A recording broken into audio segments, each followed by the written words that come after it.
Hello, everyone, and thank you for joining us for this very special episode of Tghat Forum for International Women's Day. And we are absolutely delighted to be joined by Feven Teclehaimanot, who is a clinical psychologist, and she's in Tigray at the moment. So please bear with us if we have any connectivity problems. We're doing what we can. And Feven is absolutely amazing, and the things that she's going to tell you today are difficult to hear, but really important to hear. So I'm so glad that we can have the opportunity to share this episode. Feven has spent 6 months delivering crucial psychosocial support for survivors of genocidal rape and other forms of sexual attack across northwestern and central Tigray. All the more amazing, obviously, is that she did this under conditions of conflict, so at great risk to herself as well. And she's had over 300 patients in that time from a wide variety of backgrounds, but I'll leave that to Feven to tell you more about. She's been actively working with these survivors on reducing the long-term impact of this attack and has been compiling her findings into a book, which we will hopefully see in the not too distant future. So I'll hand over to you, Feven. If you could just introduce yourself and tell us a little bit about your background and how you got involved in this voluntary study.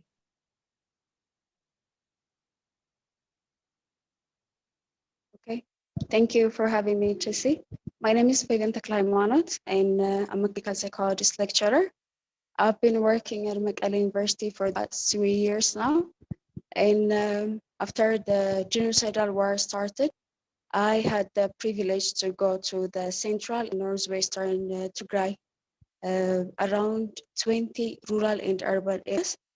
And I had the privilege to see people who survived different sorts of atrocities, and mainly the genocidal rape.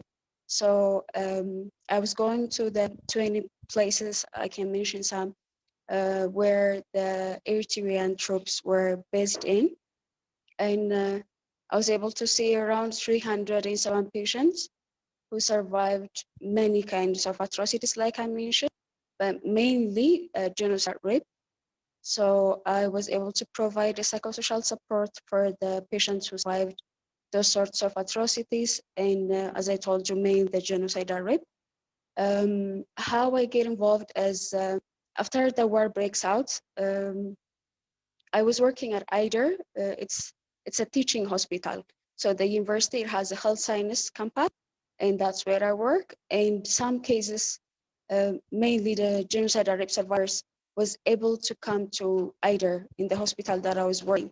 And I was seeing these patients survive a brutal sexual assault, brutal sexual violence, different sorts of rapes and additional atrocities also, like physical violence, torture, and a lot of things.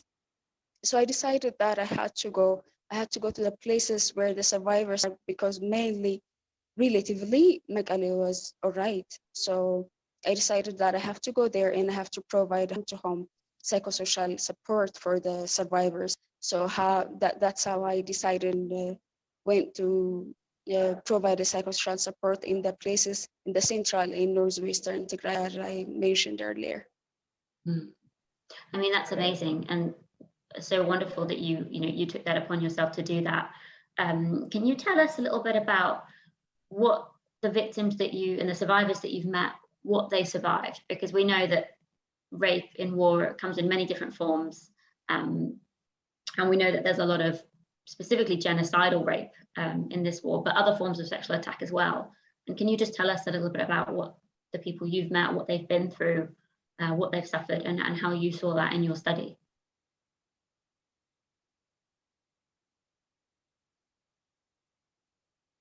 Yeah. No one, not only me, but no one in Tigray expected that this would happen, really. The level of the atrocity that the genocidal survivors faced was, I mean, I cannot only express it with words. It's really devastating. It's really painful, because you wouldn't think that any human would do such a thing to another human, really. And the type of the genocidal rape, the reason that we're calling it genocidal rape is it's not only a sexual violence, it wasn't only a rape, but it has some characteristics that can define it. We can only describe it as genocidal. And one of the characteristics was from the patient speaking. I'm speaking from my survivor's story. I had from around 16, the maximum I think is 16 Eritrean troops, ENDF, the Ethiopian National Defense Force, and then Amhara forces also. For one woman, from one soldier or a troop or any force up to 16 soldiers. And my first patient around Dago was a survivor who was raped by 14 soldiers at one time in front of her two children. And while they were raping her, they make the little child stand there. He is about 12 years old. And while they were alternately raping her, they put their genitals out, they show it to the kid, and they say that we're only gonna do this once, but you will remember this for the rest of your life. We want to destroy you, your mind, and everything. So the first one is gang rape. So up to 16 soldiers for one woman. I wondered how anyone could do after, if 16, there is the first one and the second and the third. So up to 16, they didn't mind. They alternately did it. And while they did it, they used different sorts of physical violence. Many women of survivors of the genocidal rape, they suffered from a physical violence, torture, and also very degrading and dehumanizing ethnic-based verbal abuse. So they used to call them the names that, I don't know, in the history, there was such kind of names that was like a slur, verbal ethnic slur that some kings and someone used to represent the Tigrans. So those soldiers, troops in the different Amhara forces, they used to use that word so as to hurt purposely the patients so that they don't forget the violence. So as I told you, the first characteristic was rape from one soldier, from one troop, from one Amhara force until up to 16 soldiers for one woman. That was the first characteristic. The second one is, I think this is the first one in the whole world, because I've been reading about, I've been seeing reviews, literatures, I've been seeing a lot of researches, and I didn't find that in any places where the genocide was committed, like Rwanda in different areas, not different sources committed sexual violence to one woman together. So what happened in Tigray was, for example, the Eritrean troop together with the ENDF, the Ethiopian National Troop, or with the Amhara forces together, by just exchanging, by doing it alternately, they used to rape one woman. So I think this is a new one. I included it in the book, and the new thing that I find in Tigray is that many soldiers and troops together, that means Eritrea is, it's a neighbor country. So the neighbor country soldiers or troops were raping women with the Ethiopian National Defense Force and the Amhara and different forces together. So this is the second one found in my experience in the survivors of the genocidal rape. The third one is raping children. I was so devastated to see a patient, a survivor who was only 8, and she didn't survive. She died because of the sexual violence that she survived. And before I see this patient, the patient that I saw in Chern was 11 years old, and I was so hurt. I couldn't. I don't know how it's even possible, but then I saw 8 years old, and she didn't even survive. So not only women were the survivor of the sexual violence in Tigray, but also children. If you're only a female in Tigray, a Tigray female, that was enough for the perpetrators. So I had a patient starting from 8 years old until 75 years old. So they raped children, they raped adolescents, they raped women and ladies, and they even raped elders until 75 years old. And while they were doing it, it wasn't sexual pleasure. And they themselves claimed that for the survivors. And the survivors, when they were testimony, when they were telling me their history and everything, they say that the reason that they are raping, it's not for sexual pleasure. They even say specifically they don't even like to any sexual contact with any Tigray. The reason they are doing is because they want to destroy them. One, by just, I don't know how to say this, by when someone wants to give you your bloodline, they just raping you so that you'll be pregnant, and then the Tigrayan bloodline will end. So the one thing that they were claiming was want to cleanse the Tigrayans by just raping their women, starting from children up to the elders, and then make them pregnant their own blood. So then the survivor cannot be fully Tigrayan. So children's, they were raped, elders, they were raped. And in the culture that we here in Ethiopia, and especially in Tigray, many things are really, there are such kind of norms, values, and cultural rules that, you know, we tend to control ourselves with, and you don't even talk to an elder disrespectfully. And these troops, soldiers in Amhara and different places, they were raping them publicly, gang raped, and it was really devastating. So the third characteristic that I saw was raping any woman in any age, starting from children up to elders. So that was one characteristic. The fourth one is raping women and children, everyone in any age, Tigrayan female. They were raping them publicly. So when they did that, there's this concept we call in psychology appetitive aggression. They were so fascinated by doing the public gang rape. So Tigrayan women, they were raped everywhere, in the street, in a church, in mosques. No place were protective for any Tigrayans. Not only their age, even any place. I mean, in Ethiopia, as I'm speaking from my survivors' report, they say that they would be very disturbed if any guy spoke to them in the street, because that's culturally inappropriate. And can you imagine when you grow up in a culture that no man was allowed to speak to you inappropriately, like a sexual assault? And then this war, the genocidal war, the perpetrators, they were raping them publicly, gang raped.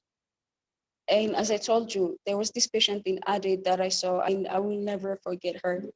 She was at the church Sunday, always. The survivor, she used to go to the church with her mother, aunt, and the neighbors. And while she was leaving from the church, the Eritrean troops waited her at the door of the church. They raped her watching her mother including, her aunt including, and any person who was in the church was watching it. And they raped her, 3 Eritrean troops in front of everyone. So this is the other thing that the survivors was giving a testimony for. So the first one was the publicly raping other people. And the fifth one is raping survivors in front of their families, friends, neighbors, and any community members. But what is different is, raping a woman in front of her own father and mother, her own husband, anyone who is close to her. And I don't know, this is very difficult to witness, to talk about it. I mean, this is not normal. And the survivors of the sexual violence were claiming that they were raped in front of their father, in front of their mother, in front of their children, and everyone who's close to them. This is the other characteristic. And I think the other one is letting someone who is close to the survivor to rape them. For example, like her brother, her father, or anyone, her uncle who is close to her. So the other one is, I told you, letting the survivors to be raped by their own father, by their own brother, by their own uncle, or anyone who is close to them. And it was really, I don't know how to express it really. I mean, being raped by your own father, by your own brother, by your own uncle. It was the most inhuman thing that anyone can in the whole world that we are living. So the other thing was, the other characteristic is what the survivor claimed, that means the perpetrators were using dehumanizing, very degrading, and ethnic-based slurs, like they were surviving a verbal abuse with the genocidal rape that they survived. So I don't know how to say it in English, but it really makes in Haringa, in Tigray.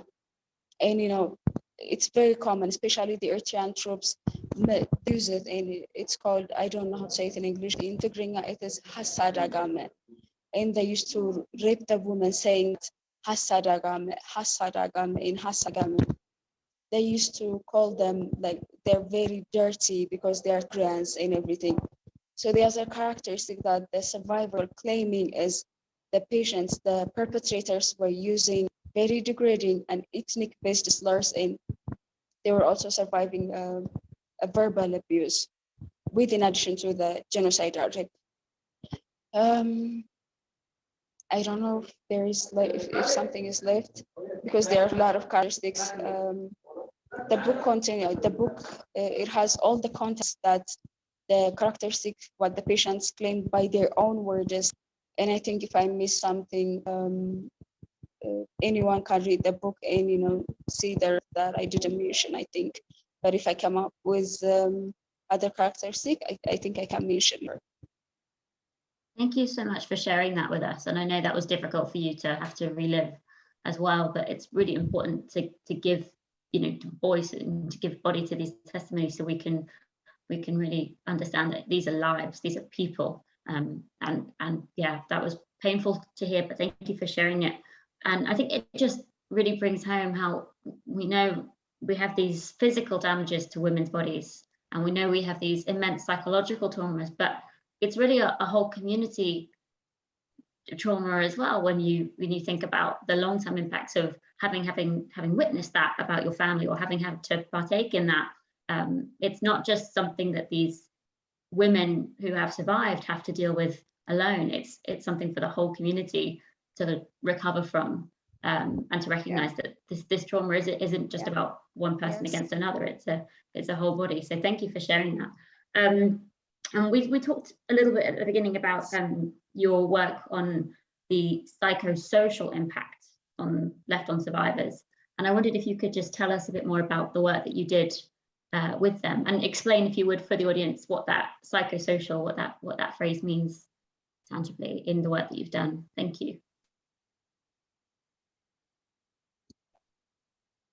Yeah. The psychosocial impacts it left on them, I mean, anyone can only imagine what kind of psychosocial impact it left to survive a genocide with such characteristics that I've been mentioning. Psychosocial it's all about the psychological and also social aspect or consequences of something that you survived or happened to you. So psychologically, if I say anything related psychological, it's about someone's behavior, someone's feeling. And when I say social, it's about the social relationship you have with other people. And psychosocial in general is about people's thinking, cognition, that means feeling. It's about their behavior and everything. And when we add a social on it, then it's about the relationship you have with other people. So when we see the psychosocial impact that the patients survive because of the genocidal rape and other national atrocities that they survived, the first one that I would mention is PTSD. So many survivors of genocidal rape, any additional atrocities with the genocidal rape, is they were struggling with PTSD symptoms. When I say PTSD, it means post-traumatic stress disorder. It's a sort of disorder where someone experience or struggle with after they survive a very traumatic event. So what I've been noticing and just giving a support from all of my patients relatively was PTSD symptoms, at least for a while.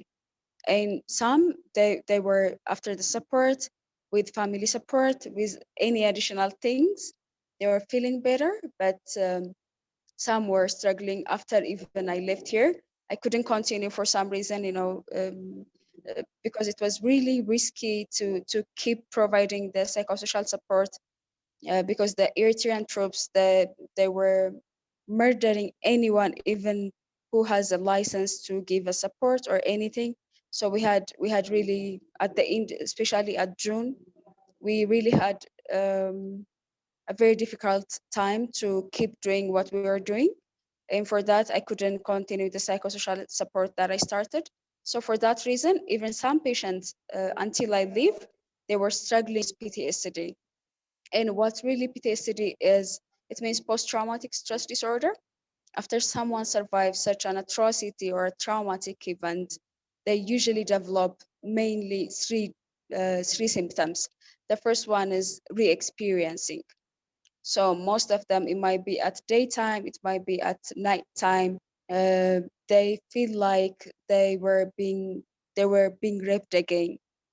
So they have, for example, they have flashbacks about the event, and they feel like that it's happening right then when they have the symptom. That means, so some were struggling with re-experiencing symptoms. uh, Children's, they have nightmares, so at night they remember what happened to them. They have flashbacks and nightmares about what happened to their mama, what happened to their sister, and everything. So the first thing that they were struggling with, most of my survivor patients were re-experiencing what they experienced because of the genocidal rape or any atrocity that they survived. The second symptom was avoidance. So they will try to avoid, it might be the thought, it might be the feeling, it might be something that remind them the event that happened, the traumatic event, the genocidal rape, the atrocity that they survived. So they try to avoid it. It might be people, for example, most of my patients, they don't want to see any soldier or troop or their car or anything related to the person represent the soldier or atrocity, the troops or the Amharan different forces. So most of my patients, they dissociate when they see, I don't know how you say it in English, the car the soldiers have, the troops have in the battlefield. So they used to drive these cars around all the places that they were in, especially the Eritrean troops and the ENDF, the Ethiopian National Defense Force. They have cars that they used to, use even in the cities around the community and everywhere. So after they survive the genocidal rape and atrocities, like I mentioned earlier, they avoid the car, they avoid anyone who wears the uniform of the Eritrean troops or the Ethiopian National Defense Force. So the other thing that they were struggling was, if they are faced with any reminder with a soldier with a uniform, their car or anything, then they will have a very difficult time. So they try to avoid it. They even try to avoid it from their thoughts. They don't want to remember. So when something reminds of them the trauma, their thoughts continue and it provoke an emotion or a feeling. So they try to avoid it. The second symptom was avoidance. And children's, I remember this kid that I told you earlier, who his mama survived a very difficult, and I don't know how to express it. There were 14 of them, and he was witnessing when every soldier, every Eritrean troop were raping his mama. So after that, it might be even at the middle of the night, she said, the mother claims, even in the middle of the night, if there is anything that reminds of him the trauma that happened to his mama, he will run away without stopping. She said he doesn't stop. He doesn't get afraid to just, run away from the reminder. Like usually the Eritrean troops were around their village. So he was forced to see every troop with the same uniform that the perpetrators that committed the genocide or rape to his mother. So every time he's faced with a reminder, he runs away and he doesn't stop. So the second is avoidance, and the third one is being hyperarousal. So after the assault, after the violence, after the genocidal rape and the other atrocities, the survivors survived. They get really easily startled. For example, when the mothers told me, they say that if they, for example, drop a fork or a spoon, they will get really shocked because of the voices, the little voices that the drops make when they throw, I don't know, a fork or a spoon. The voice is not that disturbing, and you don't run or anything because of a spoon's or a fork's voice. But the mothers, they were struggling because it really it provoked this really high and elevated emotion because of the genocidal rape they survived. So even a spoon or a fork's voice, it really disturbed them, and they get really startled easily. So they were struggling with different sorts of elevated emotions after they survived the genocidal rape and other atrocities. And these are just the post-traumatic stress disorder symptoms that most of the survivors were struggling with. And the second common disorder that I found in the survivors was depression. So most of the survivors, they develop depression after the genocidal rape or the atrocity they survived. So they don't want to do anything. They lack interest in doing anything, even like caring for family, caring for, I don't know, anyone who's close to them. They lack interest in doing anything. And they were mostly sad and depressed in all the week they spent. And their confidence, their everything is very low after the survival. They think that they're worthless and they don't have any hope after what they survive. And it was the second symptom that I commonly found in the survivors is depression. And it's included in the book, uh, the three most common disorders that the survivor was struggling with. And it also includes skills and techniques that they can cope with. The third one is anxiety. So most of the survivors, they developed anxiety after the traumatic event they survived. And this is also the most common disorder that we find after someone survives such a terrible and inhuman thing. So those three things, those three disorders was the most common one. But there was also other was like panic attack. Most of the patients were suicidal. They had suicidal ideation. I mentioned it in the book. I think 6% of them they attempted, but most of them they had suicidal ideation after they survived the traumatic event. Although most of them the suicidal ideation disappears with the support they had, the social support, the family support, the community support, and everyone. Sorry. So this was they were also suicidal. There are also other symptoms. I'm just mentioning only the three because they were really common. And there were psychological reactions most of the survivors were showing. It's included in the book, and we can read it after it gets launched.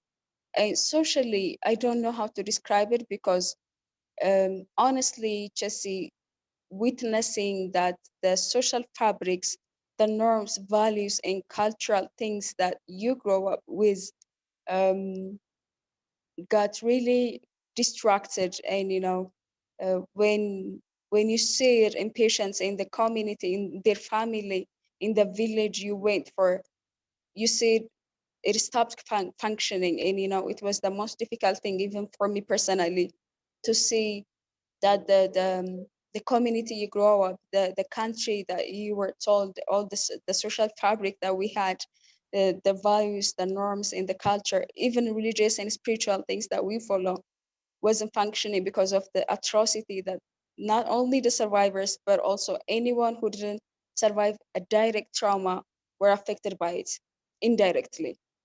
So the first thing that I witnessed was many of the survivors, especially the survivors of the genocidal rape, their marriage didn't continue after the assault, sadly. So the women, they survived a genocidal rape. The children was watching, their children were watching, the community was watching, the member of the village was watching, and it wasn't that wasn't the only thing that they struggled with. their husband, most of the husband left because they don't know what to do with the wife who survived a gang rape, who survived a public gang rape, who survived different sorts of, I don't know, characteristics that the genocidal rape brought on them.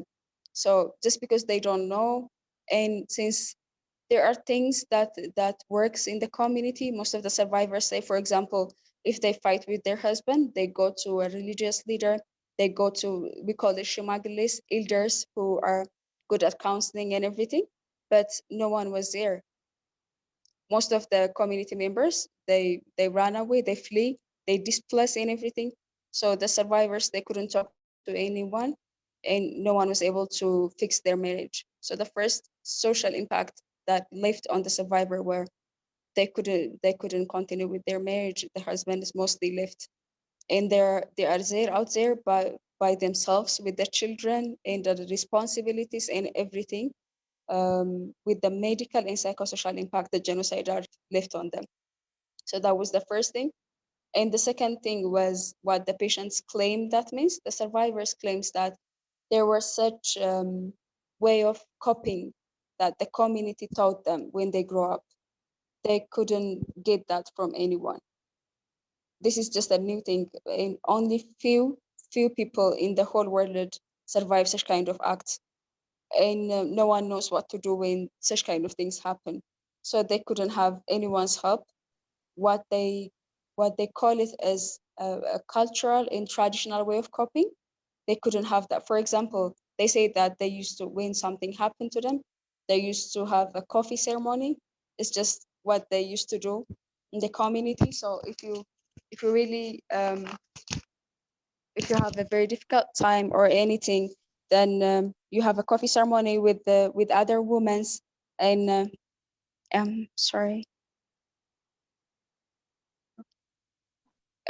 So what they used to do is to have a coffee ceremony with other women, and then talk about their problem, and then one neighbor will give a suggestion about, you can do this, it's okay to feel this way, you can have in such kind of thing. So they couldn't have it anymore because of economical, because of the social also. As I told you, it's just a new thing, and not any lady, not any woman can talk about what she survived, even if they have the coffee ceremony. So the second impact was the things that were helping them, the traditional and cultural things, helping the patients, it couldn't help them anymore.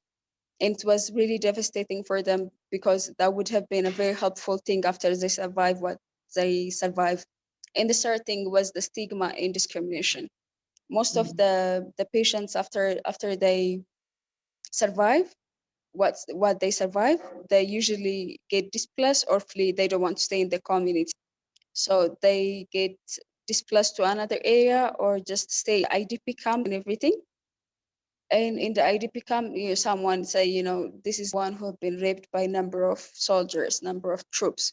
This is the one who survived a publicly gang rape. This is the one who was raped in the church and everything. So it was really very difficult for them to face also another social influence because of the genocidal rape they survived. So the stigma and the discrimination, it's pushed them to isolate themselves from anyone, from their family, from their anyone close to them, even from the community in general, even the place that they went. For example, if they are in the IDP camp, they don't connect to anyone because of the stigma and discrimination, and because of the talks that people talk.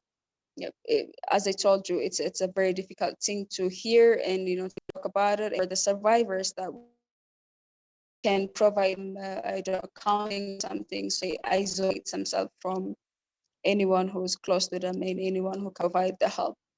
So in short, these are the psychosocial impacts it left on the survivors that I've been following up. And the things that what I had been providing is, when we say psychosocial support, it's all about trying to reduce and eliminate all the impacts it caused on them, the genocidal rape, that means. So there are evidence-based skills and techniques that we have scientifically proven, which can help them with the symptoms they are struggling. So what we used to do is to provide skills and techniques which are empirically validated, that can help them cope with the symptoms they developed after the genocidal rape and other atrocities they survive. For example, if it's PTSD, there are certain kinds of skills and techniques we teach the survivor so that the symptoms can be reduced and eliminated if possible. Depression, anxiety, the same. So that's what I've been providing. And socially, we didn't really do much in the social part, because as I told you, many has displaced from their homes, many had flee, and it's really hard to find the connector of the society or the community, because most of them, like I told you, religious leaders like shemaglis, which are elders and everyone. So we couldn't involve the one who are like I don't know how to say, like an umbrella, and who can help us on that area. We were only just doing it out of the scientific ways that we can provide just a little one. Socially, connecting one survivor with another survivor who has a similar kind of traumatic experience was very helpful.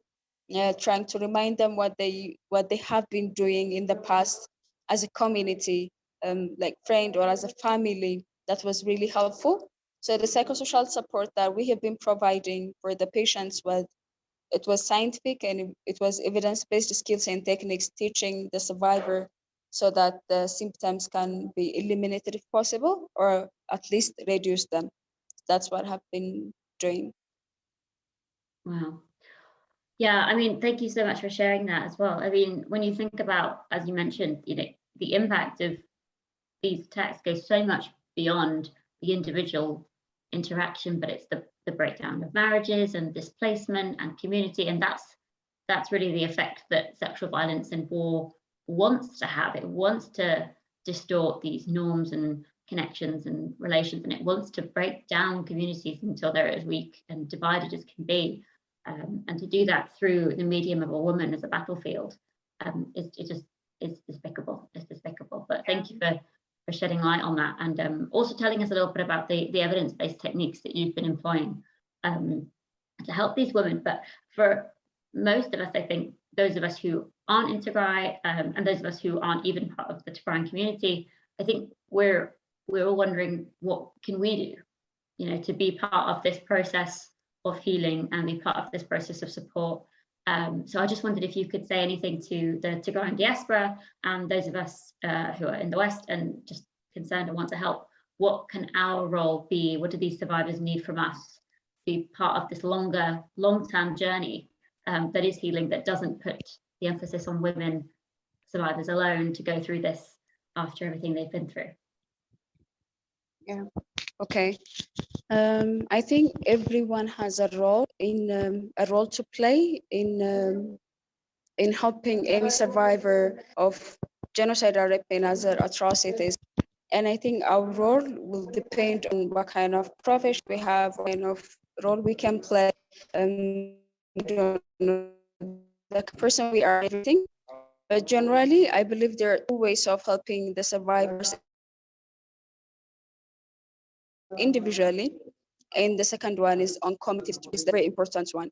And like you have been mentioning it, so it's not only about the individuals per se. They weren't raped because they were females. They were raped because they were Tigrayan females, and they were raped. The perpetrators was committing the genocide rape to eradicate and destroy the community in general. So even in the solution, our focus have to be on the community-based healing processes. So I think what we can do individually is to be able to reach to any survivor who survived different of atrocity, especially the genocidal rape. If you're a psychologist and if you are in a similar field, we'll have the time for sure now, but we'll definitely have the time to be able to provide the scientific and evidence-based skills and techniques by being here. But for now, I think we can work on the training, online trainings for our professionals here, because I'm very sure that no one in Tigray, any psychologist, psychiatrist, or anyone is specialized at trauma interventions, and we're gonna need that for sure. So the first thing that the Tagarus outside or abroad, they have access now, so they can provide trainings, I don't know, workshops, seminars on any professional who's related in the field. That means So we can have our BA graduates and anyone who is in the similar field other than psychology to be trained to provide the services right now. So what we can do is to have an online or any other form, if we can have a training or seminar and workshop where we can develop the capacity of the professionals we have in Tigray right now. And then we can go to the places where the survivors are and be able to provide that. That's one thing. I want to mention also we're designing a project with some foundations here in Tigray. After the book is launched, what we are thinking is 50% of the income will be straight to the survivors of the genocidal rape. So what we're trying to do is to design a project where we can serve, where we can provide a psychosocial support, economical support, and a community-based healing process. So that's what we are planning to do with some foundation and organizations we have here in Tigray. So maybe the Tagaros outside the Tigray and outside the country, I think they can support us in the project that we're planning, so as to reach to any genocidal rape survivors. So that's one thing.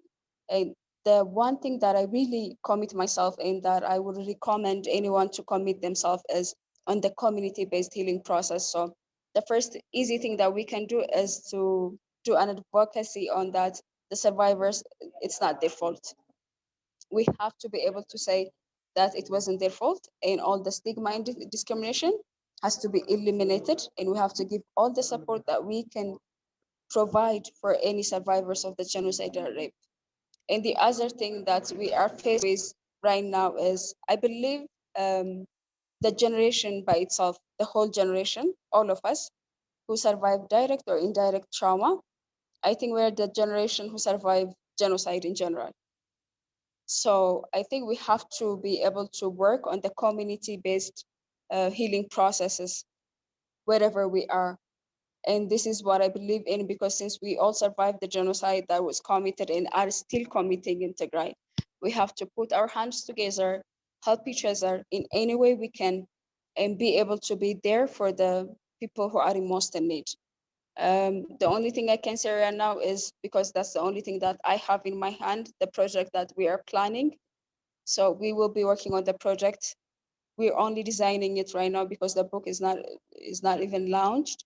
So we'll be looking for partners. We'll be looking for anyone who can help professionally, financially, in any way, so that we can reach to the survivors individually and in a community-based way also. I think we will find a way to let you know, to keep you updated about the project, the book, everything. But we're gonna need so much help on that, so that we can reach to the survivors and their multidimensional needs that they require. It's not only psychosocial. Most of them are still surviving and struggling with medical impact. And I want to mention this because the project that we are designing, I mean, if you see it, there is less chance of, doing it, because there's the blockage and everything. We don't have the finance, we don't have anything. The reason we're doing it is we have survivors who came to IDER, and they say that they have a vaginal discharge, they have this medical complication they're struggling with. They cannot work, they cannot even walk, because there is this smell that it creates, and they cannot even sit beside their children's. What you hear really is, I don't know how to say it, it's really devastating. And we're designing this project because, not because we have everything, we have nothing. Practically we have nothing. But if you can have the support of the Tagaro diaspora, if we can have the support of anyone in the whole world, trauma intervention community, and anyone, we can be able to address also the medical support that these women, children, and adolescents. So it's not only psychosocial support, it's also medical, it's also financial and everything. So there's this need, and we're just planning the design, we're just planning and designing the project. Maybe the Tagaro diasporas, anyone in the trauma intervention can help also on that one. So we can have the project profile after we have the design. We can share it with anyone who's interested to help. Thank you so much, Feven. I think there will be lots of people who are interested to help. Please keep us updated as much as you can on the progress with the book. anything that we can do to support you in this process. What a important episode for International Women's Day. And I just want to say to our audience, I know it's not always easy to engage with these stories, but it is actually a part of the process of validating them and recognizing the trauma that they've been through, to sit and to hear them.